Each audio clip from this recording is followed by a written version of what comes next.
Aspa dan Blue Forest. Kebetulan kami dapat tugas dari GIZ untuk melakukan studi stok bambu dan studi market di Das Mahakam Tengah. Dan terkait dengan itu kami sudah menerjunkan tim peneliti ke sana, ke desa untuk melihat itu.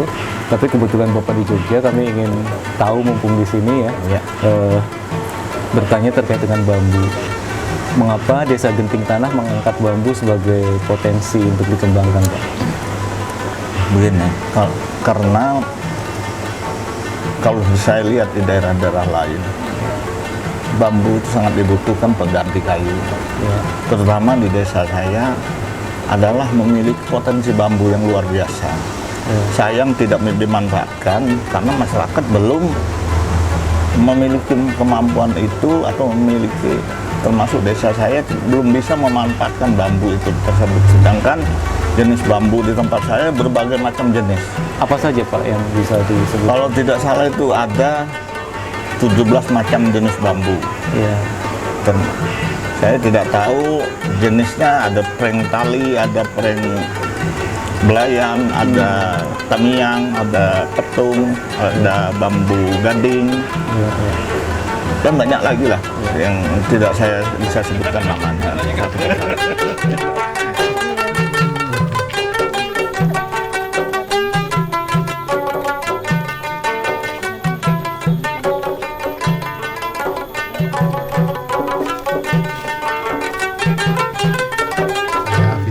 Dari KPHP 11 Belayan, saya Kepala Seksi Perencanaan dan Pemanfaatan Hutan.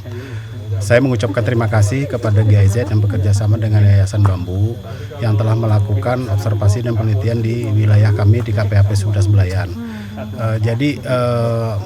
Di KPHP 11 Belayan, kami meyakini di sepanjang bantaran Sungai Belayan itu banyak potensi bambu dengan berbagai macam jenis. Ada bambu betung, bambu belayan, bambu apus. Nah, pada tahun 2020 sebelum Undang-Undang Cipta Kerja terbit, kami diharapkan untuk berkontribusi kepada negara dengan moto masyarakat sejahtera, KPHP mandiri. Nah, jadi waktu itu kami orientasinya bisnis. Di Belayan, bisnis kami rencanakan pada saat itu adalah produk bambu beserta turunannya, dan kami juga sudah memiliki berbagai macam alat. Di sana alat-alat kami sudah ada alat tusuk sate itu ada 5 unit, ada alat tusuk gigi itu 2 unit, dan ada juga open.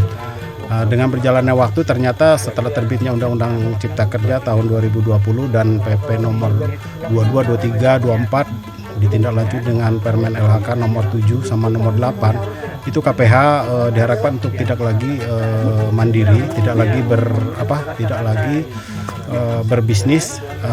Fungsi kami adalah fasilitator.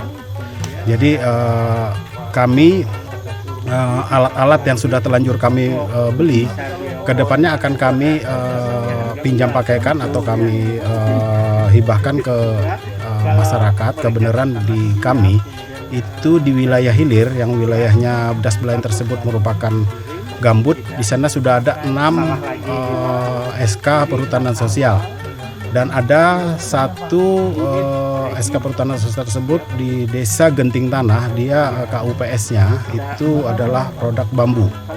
Nah, dan kebenaran juga di Genting Tanah tersebut salah satu desa yang waktu tahun 2020 sempat kami survei, kami orientasi produk bambu, tanaman bambunya. Nah, di sana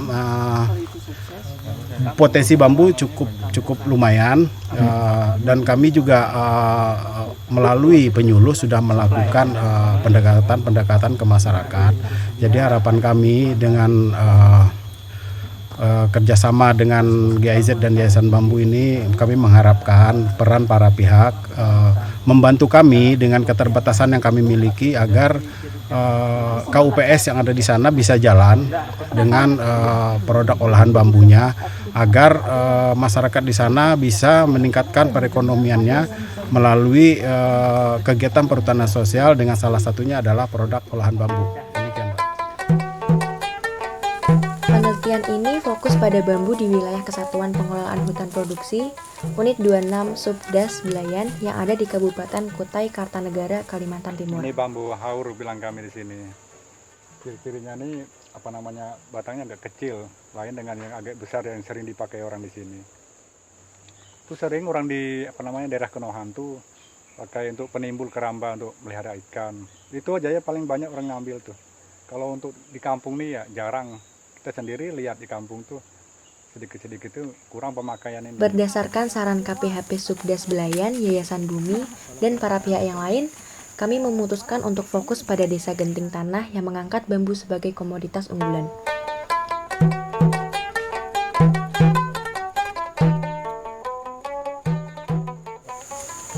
Bambu belayan bilang kami di sini, bambu belayan. Ini sering dipakai untuk pondok, untuk orang bersih padi, untuk ngampar tikar. Dia rata-rata itu pakai masyarakat sini adalah bambu ini, bambu belayan. Namun, kami juga melakukan kajian secara cepat ke desa-desa sekitarnya, yaitu Desa Long Beleh Halok, Tuana Tuha, Teluk Muda, Muhuran, dan Semayang. Dalam kajian ini, kami mengumpulkan data dengan cara observasi, in-depth interview, dan FGD. Observasi dilakukan dengan cara penelusuran wilayah yang dilakukan bersama wakil warga desa.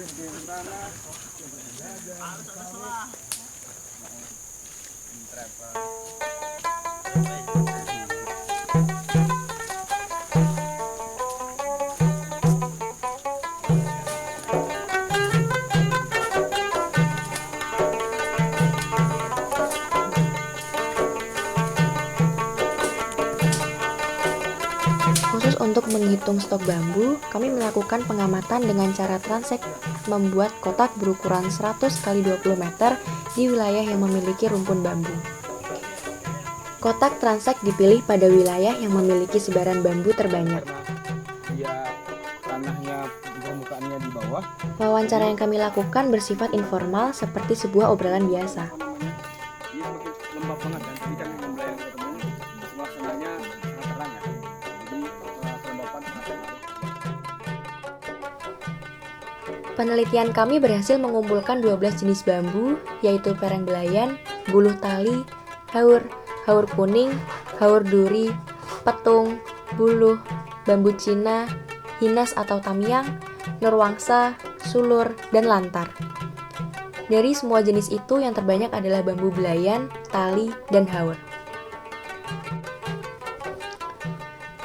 Ragam pemanfaatan bambu dibedakan menjadi 2 kategori, yang dulu pernah ada tapi sekarang sudah tidak ada, dan yang masih existing hingga saat ini. Adapun pemanfaatan bambu di desa antara lain untuk bubu, injak, tiang jemuran, alas menjemur ikan, kandang ayam, tiang rambatan tanaman, dan pemanfaatan lain yang sangat kecil dari segi kuantitas.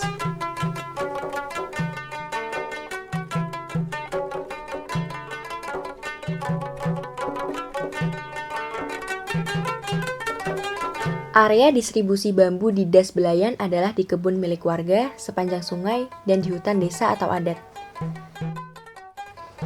Jumlah bambu di Desa Genting Tanah yang bisa diakses dari segi jarak pengangkutan adalah 2.655 rumpun dengan rincian masing-masing jenis. Terbanyak adalah belayan, Berapa? aur, dan tali. Setiap rumpun bambu terdiri dari 15 hingga 150 batang. Berarti setiap rumpun rata-rata memiliki 82 batang. Akan kita hitung dalam satu rumpun ini berapa banyak sih yang sampai hitung Kita hitung yang tua ini. hitung kan berapa banyak yang memang sudah tua KU 1 2 3 4 5 nya. Kalau diproduksi, nah, Belum Pak, kita masih menghitung dulu. Sebenarnya di sini tuh ada berapa banyak sih? Kan orang bilang banyak gitu. Nah, banyaknya berapa gitu. Nah, sekarang kita lihat nih berapa banyak kan yang ada gitu. Ini kalau di sini mari kita hitung bersama-sama coba. Yang umurnya 2 kira-kira yang mana kan? Jadi, Desa Genting Tanah saat ini sedikitnya memiliki 217.710 batang tegakan bambu. Jika dalam setahun kita memanen secara lestari 25%, maka stok yang bisa dipanen per tahun adalah 54.427 pohon. Jika dalam setahun kita memanen secara lestari 25%, maka stok yang bisa dipanen per tahun adalah 54.427 pohon.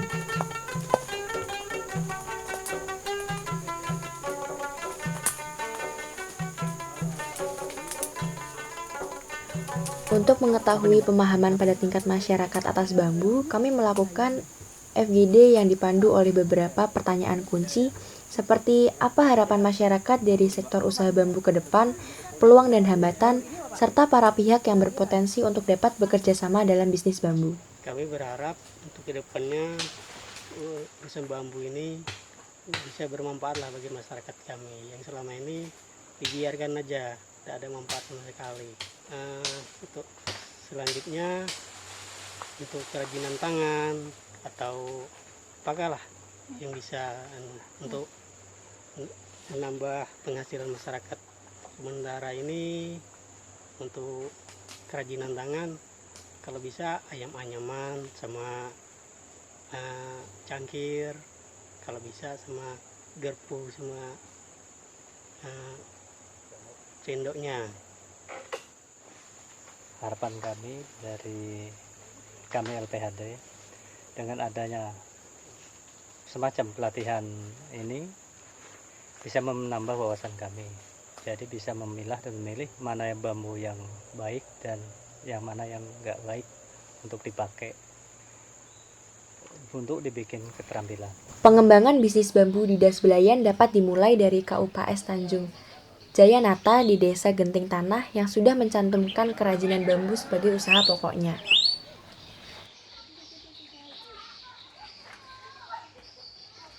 Kalau bilang bugis itu patapi, bersih beras. Nah. Pilihan kerajinan sangat tepat karena kerajinan memiliki pasar yang stabil. Selain itu, kerajinan bambu membutuhkan bambu sedikit dengan nilai tambah yang lebih tinggi dibanding bisnis furnitur dan konstruksi. Ini sangat sesuai dengan stok tegakan bambu yang ada di desa. Batang diikat, disusun, terus jadi dia bisa bikin kubah.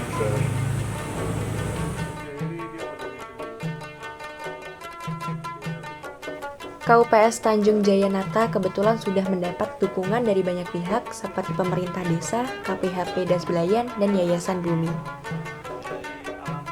KUPS Tanjung Jayanata juga memiliki ketua dan kepala desa yang sangat semangat mengembangkan bisnis bambu di desa. KUPS Tanjung Jayanata bisa dijadikan sebagai pilot project di Das Belayan.